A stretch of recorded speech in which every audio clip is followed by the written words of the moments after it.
ഞാൻ ഈ network scan ചെയ്തപ്പോൾ എൻ്റെ നെറ്റ്വർക്ക് കണക്ട് ചെയ്തിട്ടുള്ള എല്ലാ ഡിവൈസിൻ്റെ പേരും അതിൻ്റെ മാക് അഡ്രസ്സും കൃത്യമായി എനിക്കിവിടെ ഡിസ്പ്ലേ ചെയ്ത് കാണാൻ പറ്റിയിട്ടുണ്ട്. ഇത് തന്നെ മറ്റൊരു ടൂൾ ഉപയോഗിച്ച് നമുക്ക് ഗ്രാഫിക്കലിയും ഔട്ട്പുട്ട് കിട്ടുന്നതാണ്. ഈ ഡിവൈസിൽ ഏതൊക്കെ പോർട്ട് ഓപ്പൺ ആണെന്ന് പോലും നമുക്ക് കൃത്യമായി കണ്ടുപിടിക്കാൻ പറ്റും. ഹലോ ഫ്രണ്ട്സ്, ഞാൻ മലി. ഞാനൊരു സൈബർ സെക്യൂരിറ്റി സ്പെഷ്യലിസ്റ്റാണ്. ഇതെൻ്റെ hacking from zero to hero level എന്ന പ്ലേലിസ്റ്റിൻ്റെ 9ാമത്തെ വീഡിയോയാണ്. ഇതിന് മുമ്പുണ്ടായിരുന്ന ഒരു വീഡിയോയിൽ നമ്മൾ ഹാക്കിങ്ങിൻ്റെ സ്റ്റെപ്സിനെ കുറിച്ച് പഠിച്ചിരുന്നു. അപ്പോൾ ഞാൻ പറഞ്ഞിരുന്നു ഹാക്കിങ്ങിൻ്റെ രണ്ടാമത്തെ ഫേസ് സ്കാനിങ് ആണെന്ന്. ഇന്നത്തെ ക്ലാസ്സിൽ നമ്മൾ സ്കാനിങ് ഫേസ് സ്റ്റാർട്ട് ചെയ്യുകയാണ്. ഇനിയുള്ള വീഡിയോസിൽ നമ്മൾ എങ്ങനെയാണ് അറ്റാക്കർ സ്കാനിങ് ചെയ്യുന്നത്, എങ്ങനെയാണ് നിങ്ങളുടെ അഡ്വാൻസ് ഇൻഫർമേഷൻസ് അവർ കളക്ട് ചെയ്യുന്നത്, അതിനെക്കുറിച്ച് നമ്മൾ ഡീറ്റെയിൽ ആയിട്ട് തന്നെ പഠിക്കും. ഇതിൻ്റെ ഇൻട്രൊഡക്ഷൻ എന്ന രീതിയിൽ ഇന്നത്തെ ക്ലാസ്സിൽ ഞാൻ സ്കാനിങ്ങിൻ്റെ ഫണ്ടമെൻ്റൽ സ്റ്റെപ്സ് പറഞ്ഞു തരാം. അതിനോടൊപ്പം ഒരു ചെറിയ പ്രാക്ടിക്കൽസും ഈ കൂടെ ഉൾപ്പെടുത്തിയിട്ടുണ്ട്. ഈ വീഡിയോയിൽ നമ്മൾ 2 ടൂൾസാണ് പരിചയപ്പെടാൻ പോകുന്നത്. ഇതിലൂടെ നമ്മൾ എങ്ങനെയാണ് സ്കാൻ ചെയ്ത് നിങ്ങളുടെ വൈഫൈയിൽ കണക്ട് ചെയ്തിട്ടുള്ള എല്ലാവരുടെ മാക് അഡ്രസ്സും ഡിവൈസ് നെയിമും ഫൈൻഡ് ചെയ്ത് നമ്മൾ പഠിക്കും.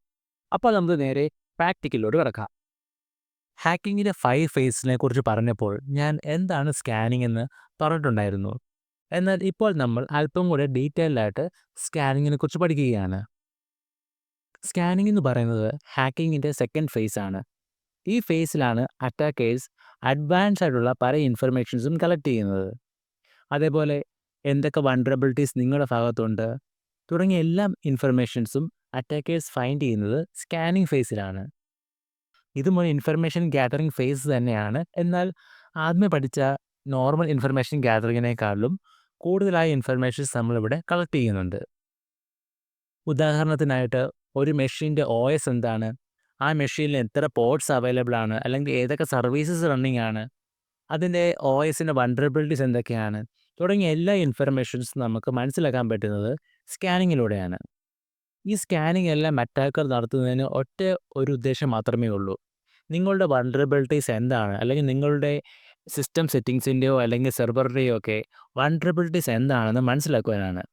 സ്കാനിങ് തന്നെ പല ടൈപ്പ് ഉണ്ട്. OS scanning, network scanning, port scanning, vulnerability scanning, അങ്ങനെ പല ടൈപ്പ് സ്കാനിങ്സ് ഉണ്ട്.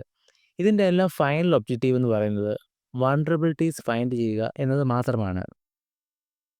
ഇവിടെ പോർട്സിനെ കുറിച്ച് സംസാരിക്കുമ്പോൾ നിങ്ങളുടെ ഓരോ OSലും 65,535 പോർട്സ് ഉണ്ട്. ഈ ഓരോ പോർട്ടിലാണ് ഓരോരോ സർവീസുകൾ റൺ ചെയ്യുന്നത്. അതായത് FTP പോർട്ട് റൺ ചെയ്യുന്നത് 20, 21 അങ്ങനെ 2 പോർട്ടിലാണ്. HTTP സർവീസ് ആണെങ്കിലോ പോർട്ട് നമ്പർ 80യിലും. അങ്ങനെ ഓരോ സർവീസും റൺ ചെയ്യുന്നത് ഓരോ പോർട്ട് നമ്പറിലാണ്. നമ്മുടെ ഫസ്റ്റ് പ്രാക്ടിക്കൽ നമ്മൾ ചെയ്യാൻ പോകുന്നത് നമ്മളുടെ വൈഫൈയിൽ, ഇപ്പം നിങ്ങളുടെ വീട്ടിലൊരു വൈഫൈ കണക്ട് ചെയ്തിട്ടുണ്ട്. ആ വൈഫൈയിൽ ഏതൊക്കെ ഡിവൈസ് കണക്ട് ചെയ്തിട്ടുണ്ട്, അതിൻ്റെ മാക് അഡ്രസ് ഏതൊക്കെയാണ് തുടങ്ങിയ എല്ലാ ഇൻഫർമേഷൻസ് നമുക്ക് ഒരു ജസ്റ്റ് സിമ്പിൾ കമാൻഡ് വഴി മനസ്സിലാക്കാൻ പറ്റും. അതിനുവേണ്ടി നമ്മൾ ഉപയോഗിക്കുന്നതാണ് ARP സ്കാനിങ്. എന്നാൽ നമ്മൾ ARP സ്കാനിങ് ചെയ്യുന്നതിന് മുമ്പായി എന്താണ് ARP എന്ന് മനസ്സിലാക്കണം. ഒരു എക്സാമ്പിളായിട്ട് പറയുകയാണെങ്കിൽ, നിങ്ങളിപ്പോൾ ഒരു കമ്പനി വർക്ക് ചെയ്യുകയാണ്. അവിടെ ഒരുപാട് മെഷീൻസ് ഒരു സ്വിച്ചിനോട് കണക്ട് ചെയ്തിട്ടുണ്ട്. എല്ലാ കമ്മ്യൂണിക്കേഷനും പാസ് ചെയ്യുന്നത് ഈ സ്വിച്ച് വഴിയാണ്. ഓരോ മെഷീൻസിനും അതിൻ്റേതായ ഒരു IP അഡ്രസ്സ് അവിടെ കൊടുത്തിട്ടുണ്ട്. ഇവിടെ മെഷീൻസിനെ ഞാൻ ABC എന്ന് മാർക്ക് ചെയ്തിരിക്കുകയാണ്. എന്നാൽ സ്വിച്ചിന് ഏത് ഡിവൈസാണ് അതിൻ്റെ മാക് അഡ്രസ് ഏതാണ് എന്നൊരു ഐഡിയയും ഉണ്ടായിരിക്കുകയില്ല. നിങ്ങൾക്കറിയാമല്ലോ, മാക് അഡ്രസ് എന്ന് പറയുമ്പോൾ അതൊരു യുണീക്ക് അഡ്രസ്സാണ്. മീഡിയ ആക്സസ് കൺട്രോൾ എന്നാണ് അതിൻ്റെ ഫുൾ ഫോം. എന്നാൽ ഈ മാക് അഡ്രസ്സ് കണ്ടുപിടിക്കാനായിട്ട് നമ്മുടെ സ്വിച്ച് ഓരോ മെഷീൻസിനും ARP പാക്കറ്റ് എന്ന് പറഞ്ഞൊരു പാക്കറ്റ് അയക്കും. ഈ ഒരു പാക്കറ്റ് റിസീവ് ചെയ്യുമ്പോൾ അത് നിങ്ങളുടെ മാക് അഡ്രസ്സ് റിവീൽ ചെയ്യുവാനാണ് ഇതിലൂടെ സ്വിച്ച് പറയുന്നത്. ഈ ARP റിക്വസ്റ്റ് കിട്ടിക്കഴിയുമ്പോൾ ആ കിട്ടുന്ന മെഷീൻ അപ്പോൾ തന്നെ അവരുടെ മാക് അഡ്രസ്സ് എന്താണെന്നും അത് ഏത് പോർട്ടിലാണ് കണക്ട് ചെയ്തിരിക്കുന്നതെന്നും സ്വിച്ചിനോട് പറയും. അതായത് സ്വിച്ചിൻ്റെ 1ാമത്തെ പോർട്ടിലാണോ 2ാമത്തെ പോർട്ടിലാണോ കണക്ട് ചെയ്തിരിക്കുന്നത്, അതായത് മെഷീൻ B കണക്ട് ചെയ്തിരിക്കുന്നത് എവിടെയാണ് തുടങ്ങിയ എല്ലാ ഇൻഫർമേഷൻസും ഈ ഒരു ARP റിക്വസ്റ്റിലൂടെ സ്വിച്ചിന് കളക്ട് ചെയ്യാൻ പറ്റും. ഇവിടെ നമ്മൾ ചെയ്യാൻ പോകുന്നതും ഇതേ മെത്തേഡ് തന്നെയാണ്. ഇവിടെ സ്വിച്ചിന് പകരം നിങ്ങളുടെ മെഷീനിൽ നിന്ന് ARP സ്കാൻ റിക്വസ്റ്റ് എല്ലാ മെഷീനിലേക്കും അയക്കും. ഈ ARP സ്കാൻ റിക്വസ്റ്റ് കിട്ടിക്കഴിയുന്ന എല്ലാ മെഷീൻസും അവരുടെ MAC അഡ്രസ്സും പേരുമെല്ലാം നിങ്ങളോട് റിവീൽ ചെയ്യും. അങ്ങനെയാണ് നിങ്ങൾ നിങ്ങളുടെ മെഷീനിൽ കണക്ട് ചെയ്തിരിക്കുന്ന എല്ലാ ഡിവൈസിൻ്റെയും ഇൻഫർമേഷൻ കളക്ട് ചെയ്യാൻ പോകുന്നത്. ഇത് വളരെ സിമ്പിളായ ഒരു മെത്തേഡാണ്. ഇതുകൂടാതെ നമ്മൾ മറ്റൊരു മെത്തേഡ് കൂടെ പഠിക്കുന്നതാണ്. അടുത്തതായി നമ്മൾ അല്പം കൂടെ അഡ്വാൻസ്ഡ് ടൂളാണ് ഉപയോഗിക്കാൻ പോകുന്നത്. ഈ ടൂളിൻ്റെ പേരാണ് angry IP scanner. Angry IP scanner already എൻ്റെ മെഷീനിൽ ഇൻസ്റ്റാൾ ചെയ്യപ്പെട്ടിട്ടുള്ളതാണ്. എന്നാൽ നിങ്ങൾക്കത് എങ്ങനെ വേണം ഇൻസ്റ്റാൾ ചെയ്യാനെന്ന് ഞാൻ കാണിച്ചു തരാം. First of all angry IP scanner എന്ന് ഗൂഗിളിൽ സെർച്ച് ചെയ്യുക. അപ്പോൾ അവരുടെ ഒഫീഷ്യൽ സൈറ്റിൽ നിങ്ങൾക്ക് എത്താൻ പറ്റും. ഇവിടെ നിങ്ങളുടെ OSനെ ബേസ് ചെയ്തിട്ടുള്ള ആംഗ്രി IP സ്കാനർ ഡൗൺലോഡ് ചെയ്യുക. ഇത് ആംഗ്രി IP സ്കാനർ നിങ്ങളുടെ വിൻഡോസ് മെഷീനിലും നമുക്ക് ഡൗൺലോഡ് ചെയ്യാവുന്നതാണ്.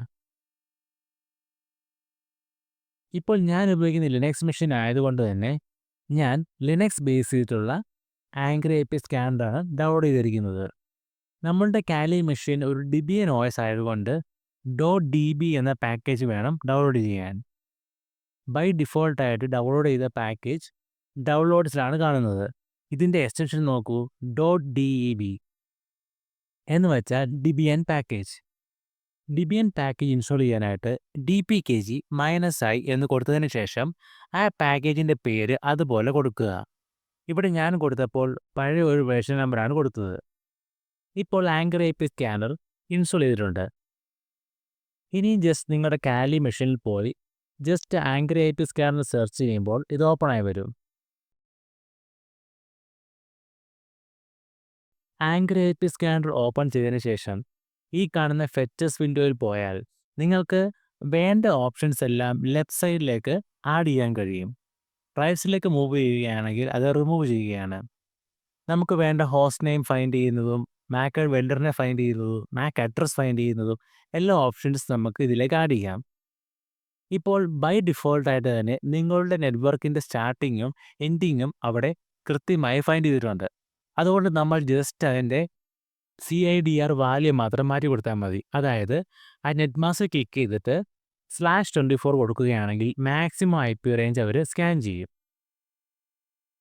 ഇപ്പോൾ നിങ്ങൾക്ക് കാണാം ഇവിടെ സംഭവിക്കുന്നത് എന്താണെന്ന് വെച്ചാൽ നിങ്ങളുടെ മെഷീനിൽ നിന്ന് ഈ പറയുന്ന IP റേഞ്ചിലേക്ക് എല്ലാത്തിലേക്കും ഓരോ സ്കാനിങ് റിക്വസ്റ്റ് അയച്ചുകൊണ്ടിരിക്കുകയാണ്.